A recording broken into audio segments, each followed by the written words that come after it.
La Luftwaffe, orgullo del Tercer Reich y pesadilla de Europa al amanecer de la Segunda Guerra Mundial. Forjada en las sombras, se volvió el puño aéreo de la expansión nazi. Sorpresa, velocidad y terror. Sus Bf-109 y Ju-87 Stuka abrieron brechas. Los HE-111 y Do-17 martillaron ciudades y columnas. Emblema de su auge fue el Blitz sobre Londres entre 1940 y 1941, destruyendo barrios enteros. Su dominio pareció total hasta que chocó con errores estratégicos, límites industriales y defensas decididas. Esta es la historia de un ascenso vertiginoso y una caída inevitable. El fin de la Primera Guerra Mundial dejó a Alemania bajo estrictas restricciones militares. El Tratado de Versalles, firmado en 1919, prohibía de manera explícita la creación de una fuerza aérea, limitando a los alemanes a un puñado de aviones de uso civil. Pero la semilla de la revancha ya germinaba, y en los años 20 la ilusión de volar no se extinguió, se disfrazó. Las escuelas de aviación civil entrenaban a futuros pilotos de combate, bajo la fachada de preparar tripulantes para aerolíneas comerciales como la Deutsche Lufthansa. No obstante, el verdadero salto llegó con un acuerdo secreto con la Unión Soviética. En 1924 se estableció en Lipetsk una base de entrenamiento encubierta, oficialmente presentada como unidad del Ejército Rojo. Allí, durante casi una década, decenas de jóvenes alemanes aprendieron a volar aviones modernos y a experimentar tácticas de combate. Se entrenaban con material soviético y holandés, pero también con prototipos alemanes prohibidos en su propio territorio. Pilotos que luego serían ases de la Luftwaffe, como Makratsky o Rösing, afinaron sus habilidades en aquel remoto aeródromo ruso. Poco a poco las ambiciones aéreas de Alemania fueron creciendo y en 1933, con Hitler en el poder, la clandestinidad se transformó en política oficial. El rearme dejó de ser un secreto y 2 años más tarde se anunció públicamente la creación de la Luftwaffe bajo el mando de Hermann Göring. Lo que había comenzado como un proyecto encubierto se convirtió en una de las fuerzas aéreas más modernas del mundo y pronto se encontraría con la oportunidad perfecta para ponerse a prueba. 1936 would see the fledgling Luftwaffe make its entry into the Spanish Civil War, which gave the Germans an excellent testing bed for their new aircraft and new ideas on the future conduct of warfare. By the end of the Spanish Civil War in 1939, the Luftwaffe would have a core element of experienced battle-trained pilots. The Luftwaffe was expanded rapidly in the years immediately before the outbreak of the Second World War. La clave de su poder no residía solo en los aviones, sino en la doctrina. Alemania desarrolló un concepto de guerra aérea que no concebía al cielo como un escenario aislado, sino como un complemento directo de la infantería y los tanques. El caza Messerschmitt Bf-109, producido en más de 30.000 unidades, fue el símbolo de esta nueva era. Rápido, letal y versátil. Junto a él, bombarderos medios y aparatos de ataque en picado daban vida a la Blitzkrieg, una tormenta coordinada que arrasaba defensas en cuestión de horas. La Luftwaffe no había nacido simplemente como fuerza de combate, sino como un arma estratégica destinada a transformar la guerra. Pilotos disciplinados, tácticas innovadoras y una constelación de aviones que marcaron la diferencia en los cielos.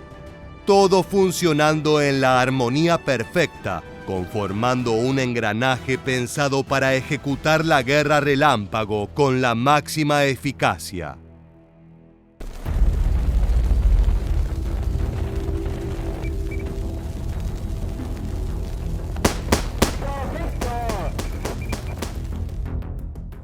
Ahora bien, para entender el temor que generaba la maquinaria aérea nazi durante sus primeros años, es necesario conocer algunas de las cualidades de sus avanzados aviones, ya que cada uno cumplía un rol clave en la batalla. Como ya mencionamos, el Messerschmitt Bf 109 era el emblema de la Luftwaffe, el caza ligero que comenzó todo. Con su motor Daimler-Benz y su aerodinámica refinada, era veloz, maniobrable y versátil. Tal así que estuvo presente desde la invasión de Polonia hasta los últimos combates sobre Berlín. Con sus casi 34.000 unidades producidas, se midió con los contendientes más duros de las fuerzas aliadas y se consolidó como uno de los cazas más icónicos de la historia. In 1938, the 109 is armed with three 7.9mm machine guns. Its 670 horsepower engine gives it a top speed of 300 miles per hour. The 109 will be the aircraft in which the greatest of the German fighter aces will win their reputations. Pero su legado no fue único. La Luftwaffe también se nutrió de aeronaves como el Messerschmitt Bf 110, diseñado como un caza pesado de largo alcance, un avión bimotor con gran potencia de fuego. Demostró su eficacia durante varias campañas, aunque también sufriría enormes pérdidas frente a cazas más ágiles. Con el tiempo fue reconvertido en caza bombardero y logró un segundo aire interceptando aviones británicos durante incursiones nocturnas. Y eso no fue todo. Si hablamos de íconos, no podemos olvidarnos del Junkers Ju-87 Stuka, símbolo del terror psicológico de la Blitzkrieg. Este bombardero en picado atacaba con precisión quirúrgica y además sembraba el temor del enemigo con su característico grito agudo al caer sobre sus objetivos. Infantería y población civil huían despavoridas al escucharlos. Fue devastador en ataques y conquistas como la de Polonia al inicio de la guerra. September the 1st, 1939. Blitzkrieg is unleashed on Poland. As the great masses of German armor begin to roll, the Luftwaffe strikes deep into the Polish heartland. The targets of the German bombers are airfields and industrial centers. Fighters cover the relentless advance of the armored columns. Dentro de la extensa lista de aviones de la Luftwaffe, también destacaron el bombardero medio Heinkel HE-111, el robusto y maniobrable caza Focke-Wulf FW-190, el versátil Junkers Ju-88 y el gigantesco Heinkel HE-177.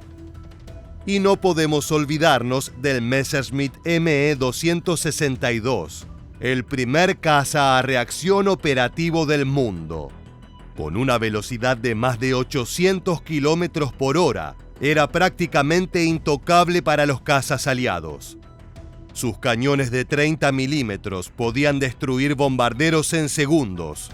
Sin embargo, llegó demasiado tarde, ya que entró en acción en 1944, cuando Alemania ya estaba a la defensiva y los problemas para mantener sus aeronaves operativas se multiplicaban.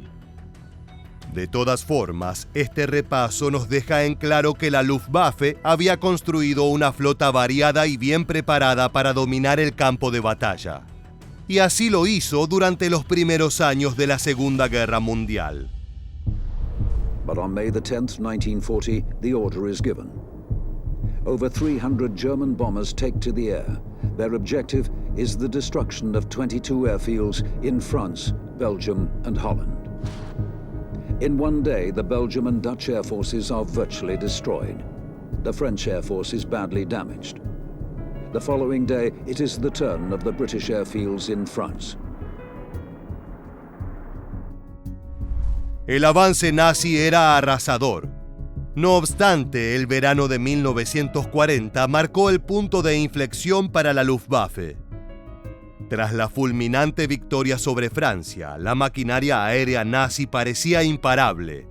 La Wehrmacht había demostrado al mundo el poder de la Blitzkrieg, y el siguiente objetivo de Hitler era forzar a Gran Bretaña a rendirse, o en última instancia preparar el terreno para una invasión. La Operación León Marino. Para ello, la Luftwaffe debía cumplir una misión crucial, la de destruir a la Royal Air Force y conquistar los cielos británicos. El Führer sabía que sus planes no podrían llevarse a cabo si la RAF se interponía, y la orden fue clara: acabar con ellos. Hitler had stated that the Royal Air Force must be defeated before an invasion of England could begin. And during the summer months of 1940, the Royal Air Force and the Luftwaffe battled for control of the skies over southern England. Al principio todo parecía jugar a favor de los alemanes. En julio y agosto de 1940, los cazas Bf-109 y los bombarderos Heinkel HE-111 lanzaron una ofensiva feroz contra aeródromos, estaciones de radar y fábricas de aviones. Las pérdidas de la RAF eran altas y la presión aumentaba día a día. En ese escenario, la Luftwaffe demostró su capacidad para operar como un martillo implacable, desgastando las defensas británicas. Sin embargo, los alemanes subestimaron tanto la resiliencia británica como las limitaciones propias. La RAF contaba con un sistema de defensa avanzado, basado en radares, observadores y una eficiente red de comunicación que permitía desplegar los cazas Spitfire y Hurricane en el momento justo. Cada ataque alemán encontraba una respuesta coordinada, y poco a poco las pérdidas de pilotos y aviones comenzaron a equilibrarse.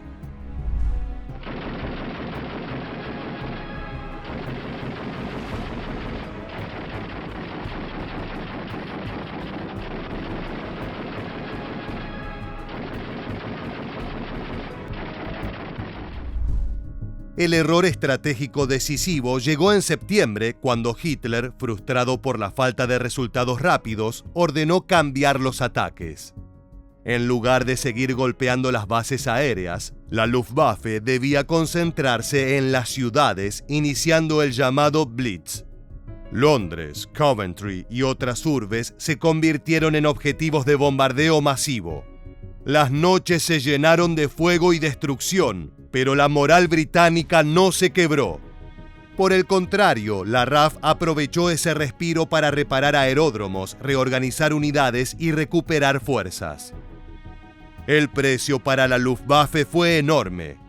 Sus bombarderos eran vulnerables a los cazas británicos, y aunque veloz y versátil, el Bf-109 contaba con una limitada autonomía que le impedía permanecer mucho tiempo sobre territorio enemigo.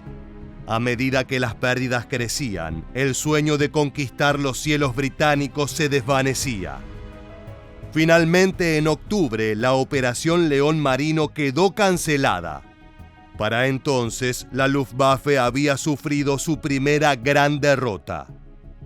La batalla de Inglaterra no solo frenó a Hitler, sino que reveló las debilidades estructurales de la Fuerza Aérea Nazi. Mostró que la Luftwaffe, diseñada para campañas rápidas y de apoyo terrestre, carecía de los bombarderos estratégicos necesarios para doblegar a una nación industrial como Gran Bretaña. La derrota en los cielos británicos marcó el inicio del declive de aquella fuerza que había parecido invencible. Y como si fuera poco, pese a que seguía siendo un actor formidable, el curso de la guerra le impuso retos imposibles. En abril de 1941, sus batallas se extendieron a Grecia y los Balcanes para apoyar a Italia. Y en junio inició la Operación Barbarroja, la invasión de la Unión Soviética, donde sus primeros días fueron espectaculares. On the first day of the German offensive, 31 Soviet forward airfields are attacked. Over 1,400 aircraft are destroyed on the ground and 322 in the air. The cost to the Luftwaffe is only 36 aircraft. Sin embargo, aquella eficacia se encontró rápidamente con la amplitud del frente oriental y la resistencia soviética, que pronto desgastaron su capacidad. El problema fundamental era estructural. La Luftwaffe no había sido concebida como una fuerza de bombardeo estratégico. Carecía de aviones de largo alcance para atacar centros industriales soviéticos o más tarde estadounidenses. Mientras tanto, la producción masiva de los aliados inclinaba la balanza de manera abrumadora. Entre 1939 y 1945, Alemania fabricó unos 118.000 aviones, cifra impresionante pero insuficiente frente a los 300.000 de Estados Unidos, los 157.000 de la URSS y los 131.000 del Reino Unido. En 1944, Alemania alcanzó un récord con más de 36.000 aviones construidos, pero el esfuerzo fue inútil. Para ese momento no había combustible suficiente, ni pilotos entrenados, ni piezas de repuesto para mantenerlos en el aire. La situación se volvió crítica con la entrada en combate de los bombarderos aliados. Las formaciones de B-17 Flying Fortress y Lancaster comenzaron a arrasar las ciudades alemanas día y noche, mientras los cazas P-51 Mustang escoltaban las misiones hasta el corazón del Reich. La Luftwaffe intentó responder con cazas como el FW-190 y el avanzado ME-262, pero las ventajas tecnológicas no podían compensar la falta de recursos humanos y materiales. Escenas de victoria alemana como estas comenzaron a convertirse en un simple recuerdo.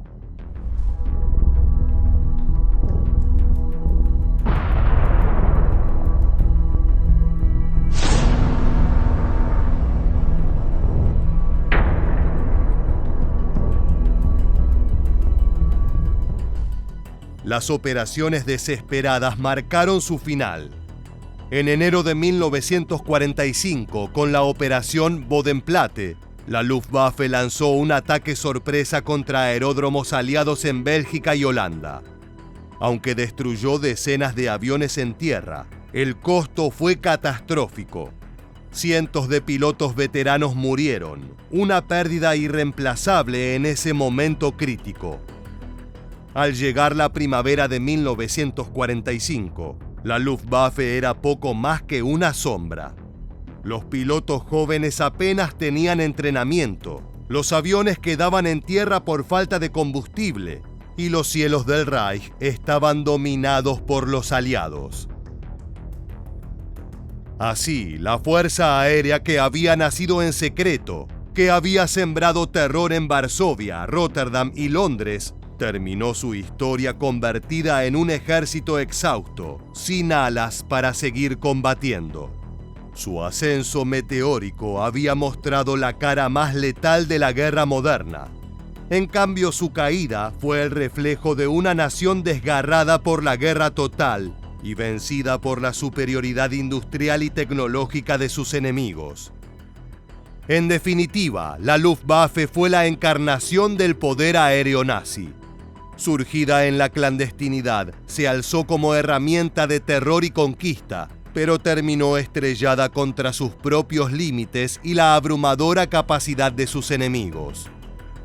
Su historia refleja tanto la audacia tecnológica como los errores estratégicos de un régimen que confundió velocidad con invulnerabilidad.